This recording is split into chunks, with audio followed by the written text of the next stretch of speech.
Hi viewers, welcome to our YouTube channel Ramu Gunti. ఈ వీడియోలో corporate accountancy 3 shares వాటాలు అనే చాప్టర్లో మరొక ప్రాబ్లం.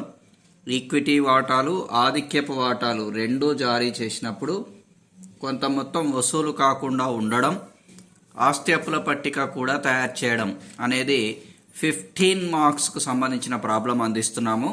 ఇది బీకామ్ సిబిసిఎస్ థర్డ్ సెమిస్టర్, అలాగే year wise second year, final year, BCom general, computers, insurance, taxation, BBA, BBM, open university, distance మోడ్తో పాటుగా కాంపిటేటివ్ ఎగ్జామ్స్ కూడా ఉపయోగపడే విధంగా వీడియో అందిస్తున్నాము. మరి ఇప్పుడు ప్రాబ్లం చూద్దాం. రైట్, ప్రాబ్లం చూడండి. ఒక కంపెనీ వాటా ఒక్కింటికి 100 రూపాయలు గల 20,000 9% ఆధిక్యపు వాటాలు, వాటా ఒక్కింటికి 10 రూపాయలు గల 3 లక్షల ఈక్విటీ వాటాలు గల అధికృత మూలధనంతో ప్రారంభించడం జరిగింది. ఆధిక్యపు వాటాలపై మూలధనాన్ని దరఖాస్తుతో 25 రూపాయలు, కేటాయింపు మీద 25 రూపాయలు, మొదటి మరియు తుది పిలుపు మీద 50 రూపాయలు, ఈక్విటీ వాటాల మీద దరఖాస్తుతో ₹2.50, కేటాయింపు మీద ₹2.50, మొదటి మరియు తుది పిలుపుతో ₹5 చొప్పున చెల్లించాలి. ఈక్విటీ ఆధిక్యపు వాటాలన్నిటికీ దరఖాస్తు వచ్చాయి. 4,000 ఈక్విటీ వాటాల మీద మొదటి తుది పిలుపు తప్ప రావలసిన మొత్తం అంతా వసూలైంది. అవసరమైన చిట్టాపద్దులు రాసి ఆస్తి అప్పుల పట్టిక చూపండి అంటున్నారు. మరి అది ఎలాగో ఇప్పుడు చూద్దాం. రైట్, ఇప్పుడు మరి ఏమడిగారు మనల్ని? ఫస్ట్ చిట్టాపద్దులు అడిగారండి. కాబట్టి చిట్టాపద్దులు మరి జర్నల్ ఎంట్రీస్ అంటారు. ఇంగ్లీష్లో కూడా చెప్పండి అని చెప్పేసి అడుగుతున్నారు. So journal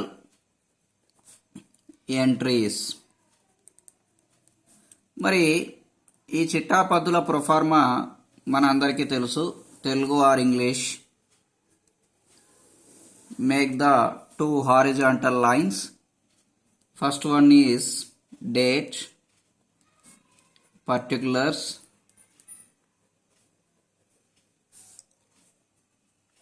LF, debit rupees, credit rupees.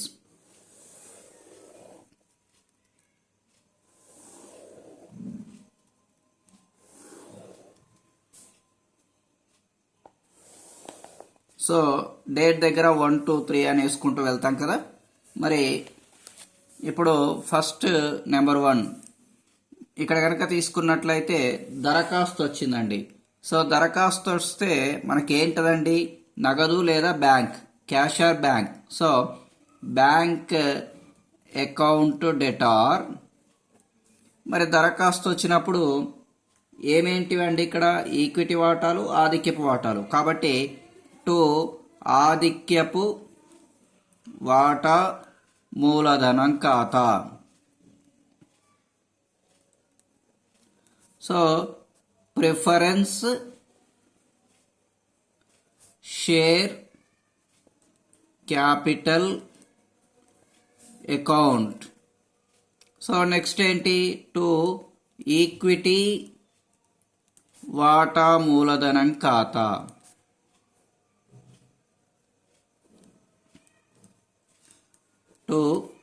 Equity capital account. So మరి ఇలాంటప్పుడు కనుక తీసుకున్నట్లయితే ఎంత వస్తుందండి? నగదు ఫస్ట్ ఆధిక్యపు వాటాలు చూసుకోవాలి. మరి ఎన్ని అంటే 25 చొప్పున 20,000 ఆధిక్యపు వాటాలు. So 25 per share, 20,000 preference shares. That equals to 5 lakhs. Next equity ఎంత అండి? 3 lakhs equity shares each 250. So 7,50,000. So then totals are 12,50,000. మరి దీనికి వాటా దరఖాస్తు వచ్చినందున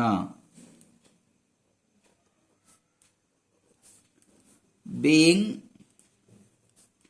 received shares applications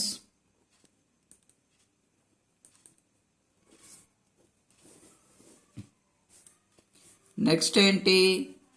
ఈ వాటా దరఖాస్తుని అనేది మూలధనానికి మళ్లించాలి. కాబట్టి ఆధిక్యపు వాటా దరఖాస్తు ఖాతా debtor preference share application account debtor equity వాటా దరఖాస్తు ఖాతా debtor equity share application account debtor to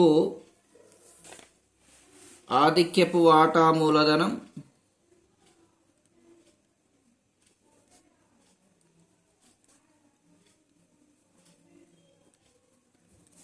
preference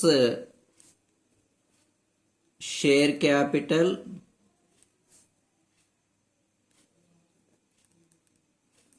to equity వాటా మూలధనం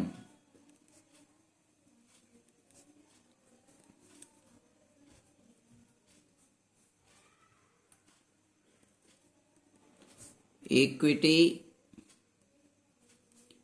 షేర్ క్యాపిటల్ అకౌంట్. సో ఎంతండి? 5,07,50,000. Preference 5 lakhs, equity 7,50,000. So credit కూడా అంతే, 5 lakhs, 7,50,000. దరఖాస్తు మొత్తాన్ని మూలధనానికి మళ్లించినందున దరఖాస్తు మొత్తాన్ని మూలధనానికి మళ్లించినందున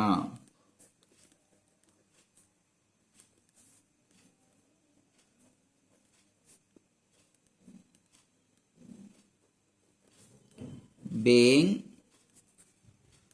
applications transferred to capital. So మరి ఈ విధంగా సెకండ్ ఎంట్రీ క్లోజ్ అవుతుంది.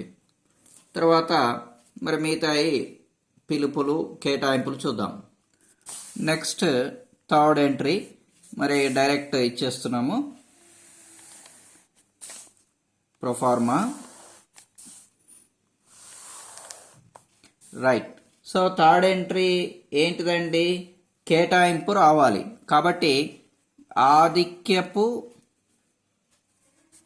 వాటా కేటాయింపు ఖాతా debtor preference share allocation account debtor equity వాటా కేటాయింపు ఖాతా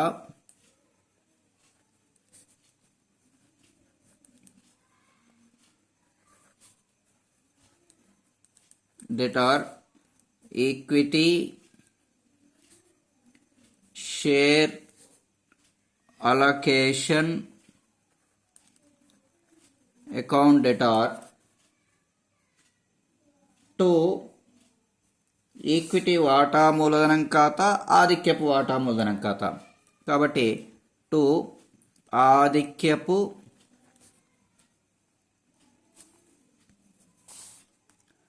వాటా మూలధనం ఖాతా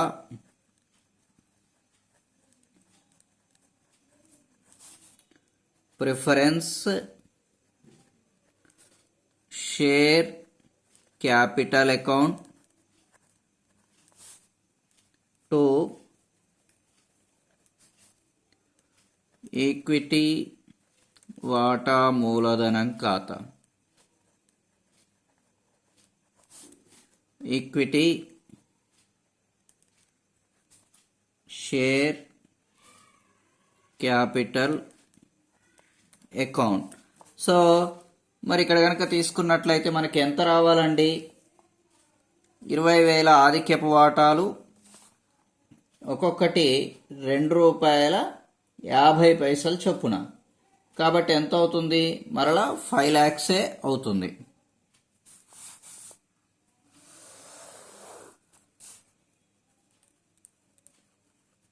తర్వాత ఈక్విటీ ఎంత అండి? 3 లక్షల ఈక్విటీ వాటర్ 3 lakhs ఇంటూ ₹2.50 7,50,000 అవుతుంది. సో డెబిట్ కూడా 5 lakhs 7,50,000. మరి క్లుప్త వివరణ నరేషన్ తీసుకున్నట్లయితే వాటా కేటాయింపు రావలసినందున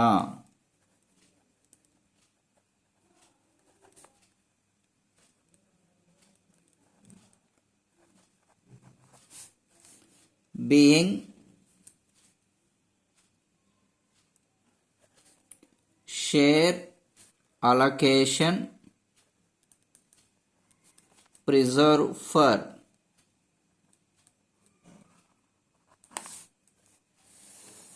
మరి ఇప్పుడు ఈ కేటాయింపు ఎంట్రీ వచ్చింది కదండి.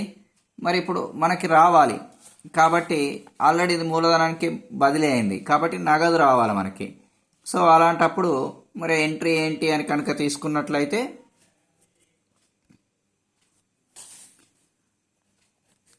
మనకు వస్తే ఎక్కడ బ్యాంక్ వెళ్తుంది కదా. సో బ్యాంక్ అకౌంట్ డెటార్ మరి ఎంత వస్తుందండి మొత్తం? పైన మనకి 5 lakhs ప్లస్ 7,50,000 అంటే 12,50,000. సో 12,50,000. 2 ఏమేంటివి? ఆధిక్యపు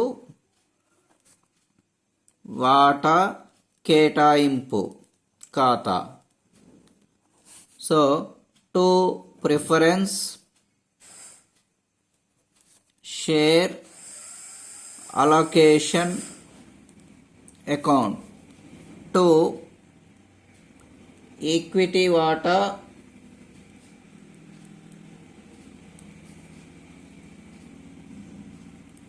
కేటాయింపు ఖాతా.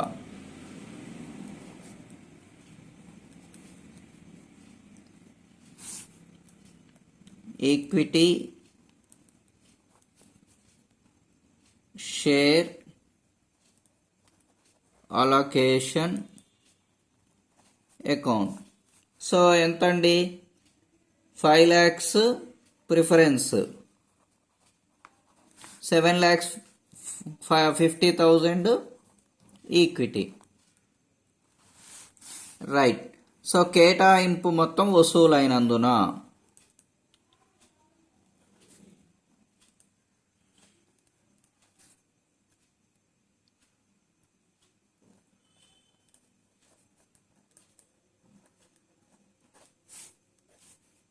being received allocation share allocation amount. తర్వాత మరి నెక్స్ట్ ఏంటండి? పిలుపులు. మొదటి పిలుపు, తుది పిలుపు కలిపి ఒకేసారి రాయొచ్చండి. సో 5th ఎంట్రీ 2 పిలుపులు కలిపి రాయొచ్చు అన్నాం కదా. కాబట్టి ఆధిక్యపు వాటా మొదటి తుది పిలుపు ఖాతా.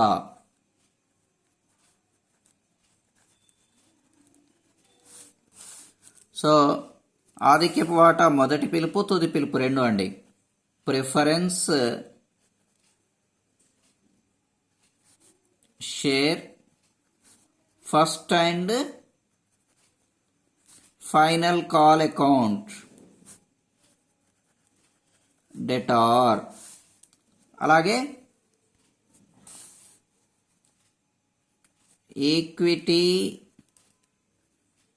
వాటా మొదటి తుది పిలుపు ఖాతా. Equity share first and final call account debtor. So first call final call రెండు క్యాలిక్యులేషన్ చేసి చూపెట్టాలండి. మరి ఇక్కడ కనుక రెండు కనుక తీసుకున్నట్లయితే ఒకటి 50 రూపీస్ 20,000 ఆధిక్యపు వాటాలు, తర్వాత 3 lakhs 5 రూపీస్ మరి ఈక్విటీ షేర్స్. మరి అలాంటప్పుడు మనకి అమౌంట్ ఎంత వస్తుంది అని కనుక తీసుకున్నట్లయితే ఇక్కడ ప్రిఫరెన్స్ 10 lakhs వస్తుంది, తర్వాత 15 lakhs ఈక్విటీ వస్తుందండి. 10 lakhs 15 lakhs టు ఆధిక్యపు వాటా మూలధనం ఖాతా.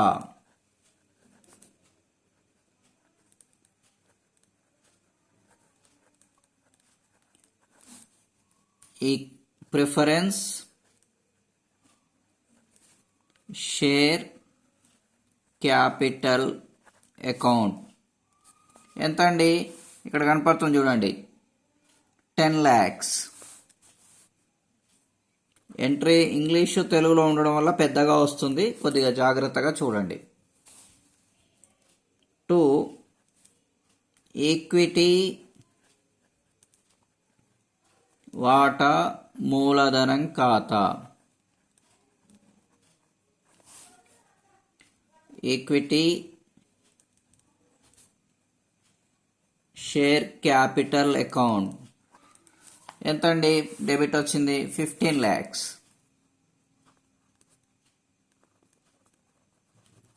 సో మరి క్లుప్త వివరణ, మొదటి తుది పిలుపులు రావలసినందున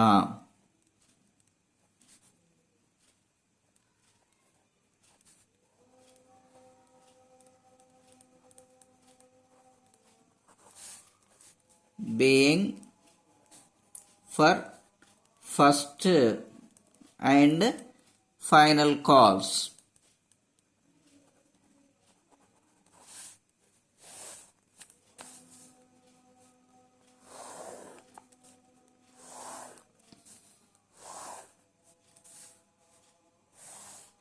తర్వాత లాస్ట్ వన్, మరి ఇక ఇవి రావాలండి.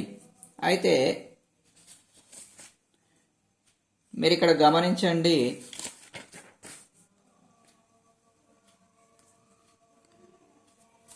మనకి ఈక్విటీ వాటాల్లో ఏమైంది అంటే 400 షేర్స్ 400 వాటాలు తప్ప మిగతా అన్నీ కూడా వసూలైనాయండి. మరి అలాంటప్పుడు వస్తే మనకి ఏం చేయాలి? బ్యాంక్ అకౌంట్ డెబిట్ చేయాలి కదా. So bank account debtor to ఏంటండి? ఆధిక్యపు వాటా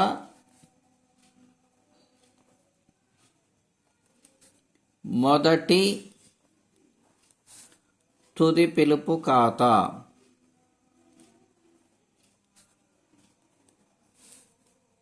preference share first and final call account. So ఎంత అండి? మనకి 10 lakhs. వెంటనే క్రెడిట్ రాస్తున్నాం చూడండి. తర్వాత ఏం రావాలి? ఈక్విటీ వాటాలు రావాలి. కాబట్టి టు ఈక్విటీ వాటా మొదటి మరియు తుది పిలుపుల ఖాతా.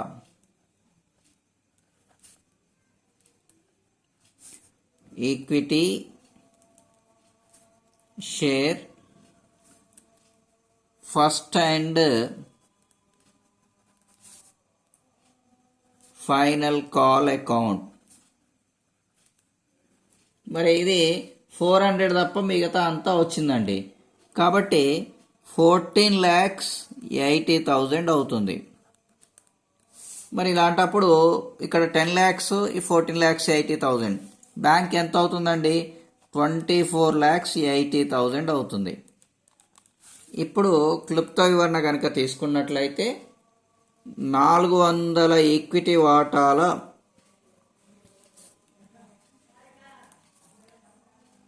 మొత్తం తప్ప మిగతా వసూలైనందున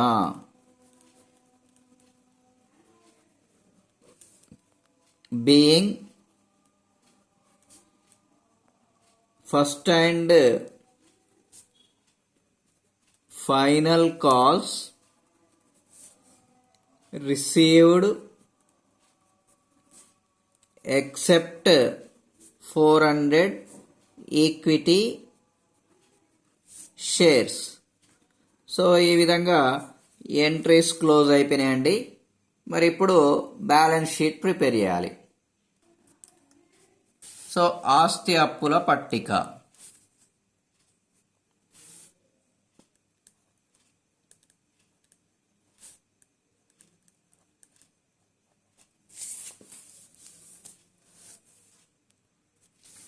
బ్యాలెన్స్ షీట్. మరి బ్యాలెన్స్ షీట్ అనేది 2 horizontal lines. In the left part ఎడమ భాగం అప్పులు liabilities,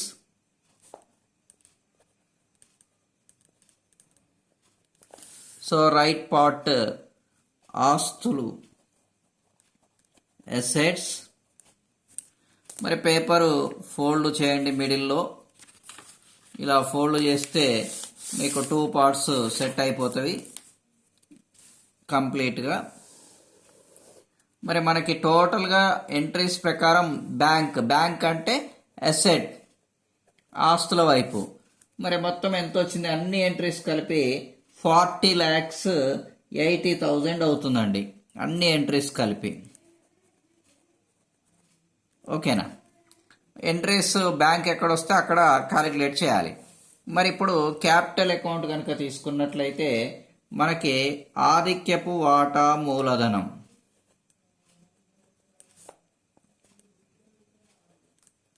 preference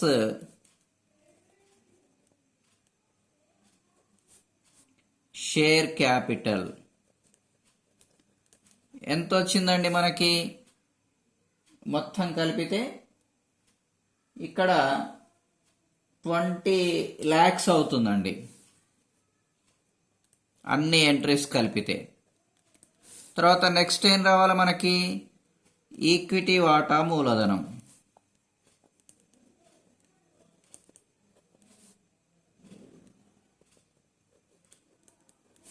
equity share capital.